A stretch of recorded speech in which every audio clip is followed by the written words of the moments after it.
Dans cette vidéo, je vais te donner mon avis sans langue de bois sur la plateforme Malte quand on est freelance. Tu connais probablement Malte, c'est l'une des plateformes les plus connues, en France en tout cas, chez les indépendants. Il y a des tonnes et des tonnes de personnes qui sont inscrites et ça fait des années qu'on me pose la question, est-ce que ça vaut le coup de s'inscrire sur Malte ou pas? Donc je vais te donner mon avis. Moi, ça fait des années et des années que j'ai des clients qui testent la plateforme et je me suis moi-même inscrit à mes débuts quand quand je me suis lancé en tant qu'indépendant. Donc je vais te donner mon avis très très clairement sans passer par quatre chemins. Comme ça, tu pourras prendre ta décision et choisir simplement si tu t'inscris ou si tu optes pour une autre méthode d'acquisition client. Juste avant de te parler de tout ça, je t'invite à mettre un gros pouce sous la vidéo pour me soutenir, pour me montrer que ce genre de contenu te plaît. Abonne-toi aussi à la chaîne si ce n'est pas déjà fait, j'ai des centaines de vidéos sur la vente, le marketing, l'entrepreneuriat, donc ça devrait te plaire.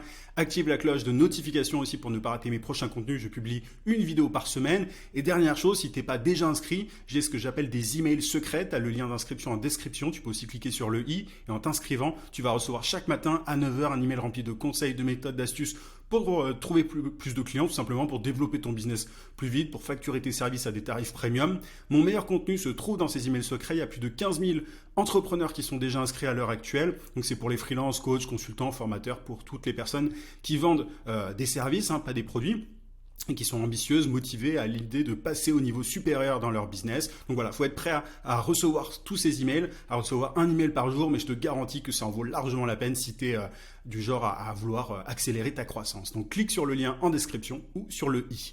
Ceci étant dit, le premier point que je voulais aborder, c'est que, tu vois, comme ça, là, a priori, s'inscrire sur Malte, c'est une méthode qui est supposément facile pour trouver des clients. Sur le papier, tu t'inscris, tu t'inscris sur la plateforme, tu remplis ton profil, tu mets tes quelques informations, tu mets ton portfolio, etc. Et les clients viennent à toi. En tout cas, c'est l'idée qu'on se fait de Malte. On se dit, il y a pas mal de personnes qui sont dessus, c'est assez connu, il y a des tonnes et des tonnes d'indépendants et d'entreprises qui vont sur la plateforme. Donc je vais m'inscrire et je vais avoir des clients. En tout cas, moi, c'est comme ça que je voyais le truc à mes débuts quand je me suis lancé. Vraiment, ça a été l'un de mes premiers réflexes de m'inscrire sur cette plateforme. J'ai pas trop réfléchi, je me suis dit, il y a des plateformes de freelancing qui existent, autant y aller. Ça coûte rien, ça peut être intéressant de m'inscrire.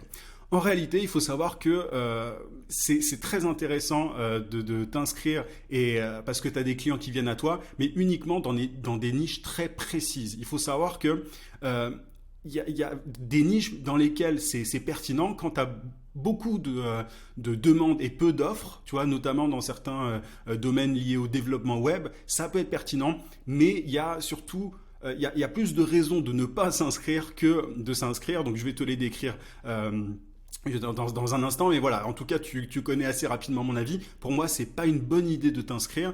Ça l'est vraiment quand tu es dans un secteur pas concurrentiel où vraiment il y a beaucoup de demandes pour ton expertise. Mais si tu es graphiste, rédacteur, enfin tous les métiers classiques, entre guillemets, du freelancing, c'est pas forcément une bonne chose de t'inscrire. Donc déjà, il faut savoir que la première raison pour moi de ne pas s'inscrire, c'est que il y a des commissions en fait qui sont prélevés. Alors tu vas me dire c'est normal, il faut bien que la plateforme gagne de l'argent. Moi je ne critique pas ça, mais c'est dommage, je trouve, de payer des commissions alors qu'il est possible de trouver des clients seuls. Tu vois, ça c'est un point que je trouve. Tu peux trouver des clients par email sur des plateformes, sur une plateforme comme LinkedIn, tu vois, principalement si tu es dans le B2B et t'as pas de commissions qui te sont prélevées. Donc moi je trouve ça dommage d'aller sur une plateforme. C'est une des raisons, il y en a d'autres, mais c'est dommage de s'inscrire et de se faire prélever une partie de la somme alors que tu peux décrocher des contrats sans aucune commission. Donc ça c'est le premier point que je voulais mentionner. Et surtout, il y a d'autres raisons encore plus importantes. Le truc pour moi qui est vraiment le point noir de cette plateforme-là, c'est que la concurrence est très importante. Comme je te le disais, il y a des niches dans lesquelles c'est pas le cas. Si tu es développeur web et que tu maîtrises un langage informatique dans lequel il y a beaucoup de demandes, mais il y a peu d'offres, tu t'en sors très bien. Mais des rédacteurs, des traducteurs, des consultants en publicité, je pourrais te citer énormément de métiers, des photographes, qu'est-ce qu'on a d'autre, tu vois, des web designers, tous ces métiers-là sont extrêmement concurrentiels sur une plateforme comme Malte. Donc c'est pas une bonne idée pour moi de s'inscrire. En grande partie pour cette raison. Tu es forcément en train tu vois, t'es mis un petit peu comme un produit sur un étalage de supermarché, et en fait, tu as les clients qui regardent, ok, celui-ci, pas celui-ci, celui-ci, pas celui-ci. Et voilà, donc c'est pas, pour moi, dans la majorité des niches, c'est pas forcément une bonne chose de s'inscrire, c'est même pas du tout une bonne chose de s'inscrire, parce que tu vas pas avoir des contrats tous les jours quand tu es dans un domaine assez concurrentiel, tu vas pas avoir une avalanche de clients qui va arriver à toi, même si c'est l'idée que tu te fais de la plateforme quand tu t'y inscris. Moi, je m'attendais vraiment dès le départ à avoir des personnes qui me contactent tous les jours, etc. Clairement, c'est pas le cas si tu es dans une niche concurrentielle. L'autre point, l'autre raison de ne pas s'inscrire, c'est que tu es dépendant en fait de cette plateforme. C'est-à-dire que la plateforme peut tout à fait changer ses conditions du jour au lendemain, ou alors même disparaître. Et si tu mises toute ton acquisition client, et c'est ce que font beaucoup de gens qui s'inscrivent sur Malte et qui décrochent des contrats de cette manière-là, si tu mises vraiment, si toute ton acquisition client dépend de Malte, et que les conditions changent ou que la plateforme disparaît, c'est un peu embêtant, tu vois, parce que tu as ton robinet qui finalement qui arrête de couler, quoi. Donc tu n'as plus de revenus, tu n'as plus de clients. Et voilà, donc tu es dans une très mauvaise situation. Donc moi, je trouve que c'est pas une bonne chose de dépendre entièrement d'une plateforme de freelancing comme ça. Il vaut mieux apprendre à trouver ses propres clients, à démarcher, etc. Moi, ça fait partie des choses que j'enseigne, notamment dans mes emails secrets dont je te parlais il y a un instant. Donc voilà, la dépendance, c'est pour moi une autre raison de ne pas s'inscrire sur Malte. Et quand je parle de Malte, ça vaut pour d'autres plateformes d'ailleurs. Je prends Malte parce que c'est l'une des plus connues, mais ça vaut pour absolument toutes les plateformes.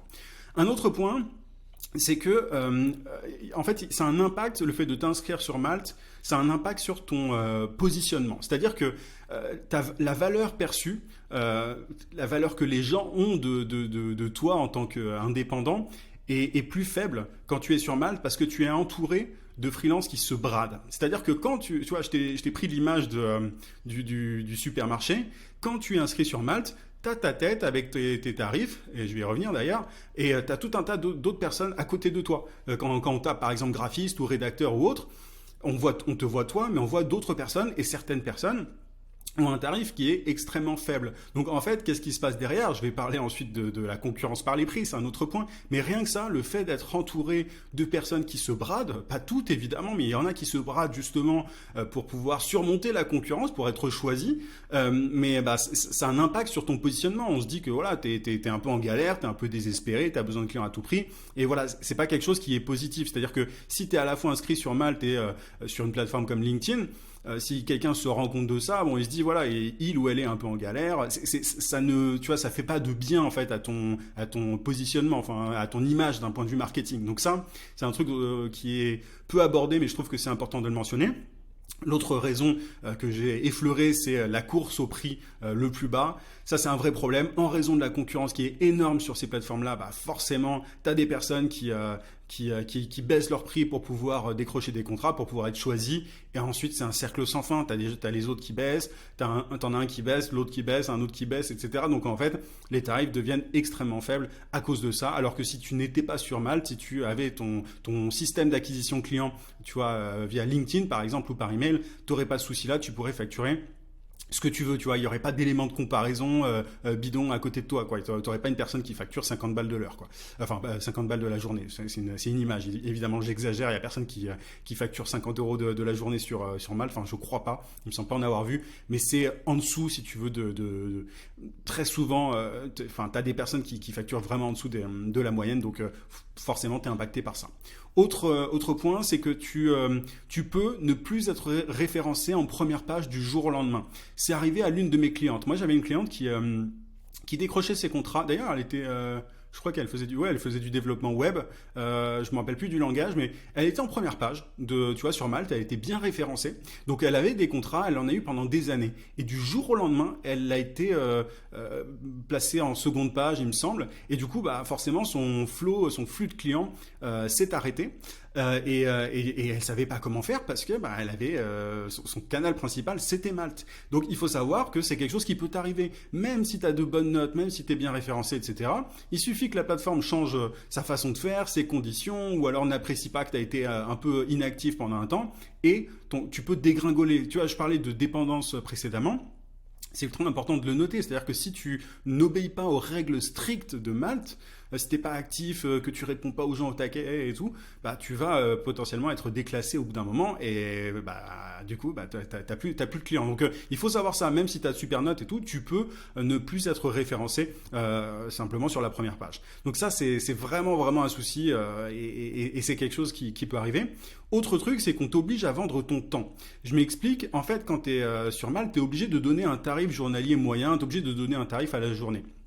Le truc, c'est que, pour moi, euh, facturer au temps passé, à la journée, à l'heure et tout, c'est pas la bonne façon de faire. C'est-à-dire que je ne recommande pas ça dans l'idéal, tu vois. Au départ, pour commencer, pourquoi pas. Mais tu vois, tu donnes un tarif horaire ou journalier. Mais l'idéal, c'est de c'est de vendre des forfaits, des packs, etc.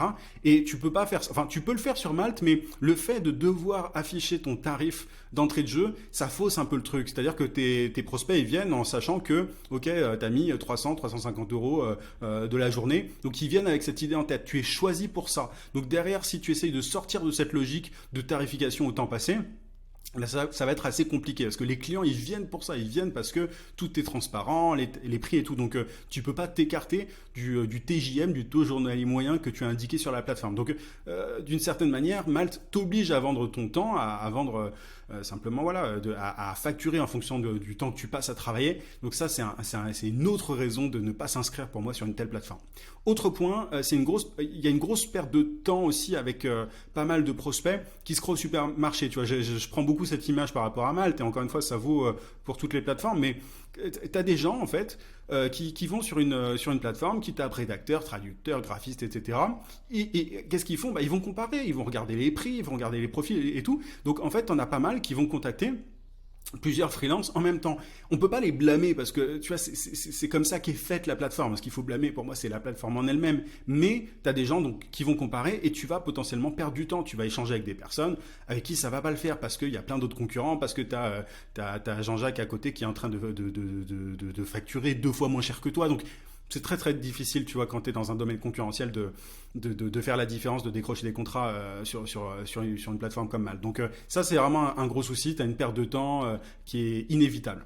Autre point, ça ne te permet pas, tu vois, le fait de t'inscrire sur Malte, bah, ça te prend du temps. Tu dois répondre aux demandes, échanger avec des gens qui vont pas convertir derrière. Et tout ce temps-là, bah, tu peux pas le passer à développer ta marque personnelle. Tu vois, donc c'est un temps qui est pour moi mal utilisé en fait, le fait de s'inscrire sur une plateforme, parce que, alors tu vas me dire, oui, mais c'est possible d'être sur Malte et en même temps de développer sa marque personnelle, mais sur LinkedIn et autres. Et il y en a qui le font, évidemment, il y a des personnes qui sont inscrites sur Malte et qui développent leur business sur LinkedIn. Le truc, c'est que, tu vois, moi ça m'est déjà arrivé, j'ai tapé le nom de quelqu'un, j'ai vu à la fois son profil Malte et LinkedIn. Donc dans ma tête, pour moi, quelqu'un qui est sur Malte, c'est quelqu'un, c'est pas forcément vrai, mais c'est l'impression que ça peut donner. C'est la personne est en galère ou alors, voilà, elle a pas un positionnement ultra premium. Et donc forcément, bah, quand tu as un profil sur Malte et sur LinkedIn, c'est pas ouf, quoi. C'est pas dingue de faire ça d'un point de vue marketing. Il vaut mieux être que sur une plateforme, maîtriser ton canal d'acquisition, avoir vraiment voilà, ton compte sur une plateforme comme LinkedIn et décrocher des contrats de cette manière-là que d'être sur LinkedIn et sur Malte parce que voilà, t'as pas une bonne image de marque en fait quand tu fais ça. Et le dernier point que je voulais aborder, c'est que tu peux aussi avoir des cas d'injustice avec des notes injustifiées à cause de clients relous. Tu vois, c'est-à-dire que quand tu as un client relou qui arrive vers toi sur LinkedIn ou autre, tu peux les repérer, tu peux les refuser et tu n'as pas forcément de notes derrière. Sur une plateforme comme Malte, les clients notent systématiquement. Et parfois, c'est évidemment de la faute des freelances qui n'ont pas fait un travail de ouf, mais ça peut aussi être, tu vois, juste parce que le client est ultra relou, bah, où il sait pas ce qu'il veut, enfin, il a une mentalité ultra cheap et il veut négocier les prix. Enfin, toutes ces raisons font que tu peux te retrouver avec une note qui est moins bonne que la qualité de ton travail. Donc tu dépends des notes. Et ça, moi, je trouve que c'est l'une des grandes raisons pour lesquelles il ne faut pas s'inscrire sur Malte. Tu dépends en fait des notes. Certains vont me dire, oui, mais si tu fais un bon travail, tu vas avoir une super note. C'est pas vrai en fait. Tu vois, moi je le vois sur d'autres plateformes. Donc je sais que ça s'applique à Malte. Tu as des personnes qui font un bon boulot, bah, ils vont pas avoir la note maximale, tu vois, le maximum d'étoiles possible. Donc ça, c'est un autre truc. Tu es dépendant de la notation des clients et forcément, du coup, bah, si tu as une seule mauvaise note aussi, ça peut te déclasser. Tu vois, tu peux être moins bien référencé sur la première page, etc., etc. Donc ça t'oblige à te plier en quatre pour des clients relous qui veulent te payer au lance-pierre. Enfin bref, c'est un cercle vraiment ultra vicieux. Donc Grosso modo, la conclusion, c'est de ne pas s'inscrire sur Malte. Ça n'engage que moi, évidemment. C'est mon avis, basé sur mon expérience et sur celle de pas mal de personnes que j'ai accompagnées, qui ont testé la plateforme et tout. Après, encore une fois, dans certains cas, ça peut être pertinent quand tu es dans un secteur pas concurrentiel, où il y a vraiment beaucoup de demandes et peu d'offres. Là, les gens dans ces domaines-là se régalent. Je vais pas te mentir, il y a des gens qui se régalent. Ou alors des personnes qui se sont inscrites vraiment il y a très longtemps sur Malte, quand il y avait peu de concurrence. Là, elles ont de super notes, etc. Mais aujourd'hui, t'inscrire au moment où tu regardes cette vidéo sur Malte, pour moi, c'est pas la meilleure chose à faire. Je t'invite plutôt à développer tes propres canaux d'acquisition, à maîtriser ta prospection, etc. Et ce sont des choses que j'enseigne dans mes emails secrets. Donc, je t'invite à cliquer sur le lien en description ou sur le i pour t'inscrire. Et l'idée, c'est vraiment d'être autonome, de maîtriser ton acquisition client et de décrocher des contrats premium, pas des clients relous qui veulent te payer au lance-pierre. Donc voilà, si tu es motivé, si tu es ambitieux, clique sur le lien en description ou sur le i et tu vas recevoir toutes mes pépites chaque matin. N'oublie pas aussi de mettre un pouce sous la vidéo et partage-la à des personnes qui se poseraient des questions sur Malte. En tout cas, j'espère que cette vidéo t'a été utile. Je te souhaite plein de succès dans le développement de ton activité. Je te dis à très vite.